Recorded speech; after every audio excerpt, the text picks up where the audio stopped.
This is one student's Google Classroom.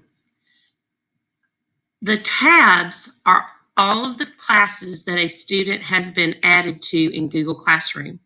The teacher must add the student to their Google Classroom in order for it to show up. If your child clicks in Google Classroom and no classes appear, then you will need to contact the student's teacher in order for them to give you access to the class. If a teacher gives you access to the class by giving you a code, you can click on the plus in the right-hand corner and enter that code to join that class. Another way that you might be invited to the class is through their Gmail. A student can always access their Gmail through a Clever portal and view any posts that have been made in their Google Classroom, as well as invitations or emails from notes from teachers, and they can also email their classroom teacher. We'll look more closely at Gmail later. In the Google Classroom, once a student has been assigned that class, whether they're working on daily classwork or whether they're working on e-learning activities from home, those are two essential classrooms that they need to look at on a regular basis. Also, related arts teachers will post activities occasionally for their classes. Note here, the student has access to music, art, as well as PE. Let's click on e-learning activities. There are 3 tabs at the top of a student's page. The main tab for locating all student work is the middle tab, Classwork. In order to see tasks that have been assigned by the teacher, you'll need to click on the Classwork tab.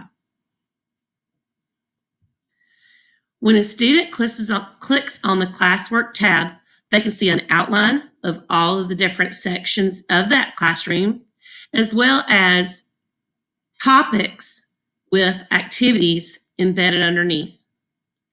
Some teachers may have resources that students can go back to again and again for information, and this teacher has parent information at the bottom so that it will give helpful notes to teachers who are trying to access work or need help problem solving for their students. In order to complete an activity, the student clicks on the activity itself, reads the directions, and then follows any guidelines given by the teacher. Here you'll see that the student has access to Scholastic News online. They'll need to use a login password to access it once they click on the link.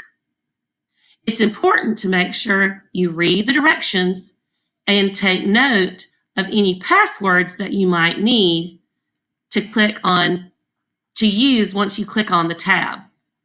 Let's look at a demonstration of that. Once I clicked on the tab, that took me to the site. I still can't get in. This is not something that students are automatically logged into. So a student will need to log in and use the class password in order to access the information. But I'm a student, and then enter that password information.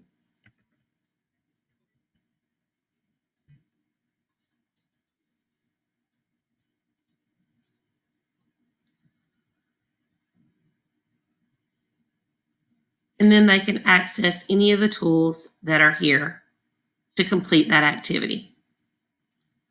Now that it's done, I'm going to exit out of the screen and I'm going to go back to the Google Classroom Activities tab. Let's see what else we need to do. Here we have directions for the Seesaw activities, reading eggs, including a timer, math seeds, and meetings with the class, and also Rats Kids. All of these are just different access points that students need in order to complete activities in their Google Classroom. So whatever your teacher assigns, they can click on the link, read the directions, and complete the assignment. All resources should be able to be accessed through this tab.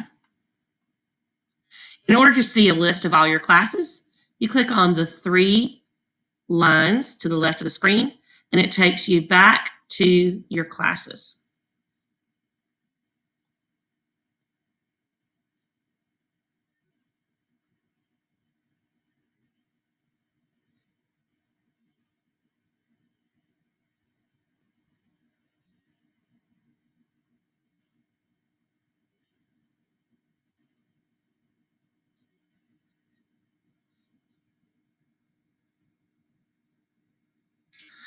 The People tab simply shows you the teachers in the class and classmates that are in the class. Students are not allowed to text other students individually or contact them. So the links, this is just showing the students in the class. There's no way to access those students. Here in your class tab, you'll see a Google Calendar.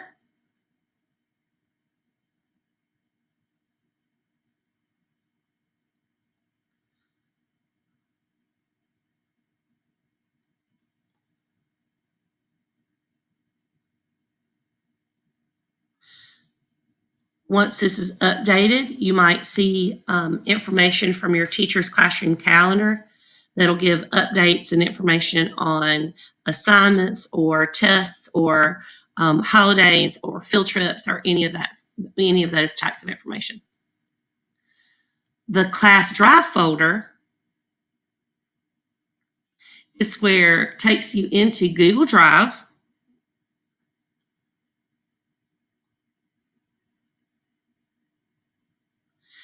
And allows you to see any activities that you have been assigned as a class. This is also a place where you can store activities or pictures that are saved from your Google Chromebook. We'll talk more about that later. And this is Google Classroom.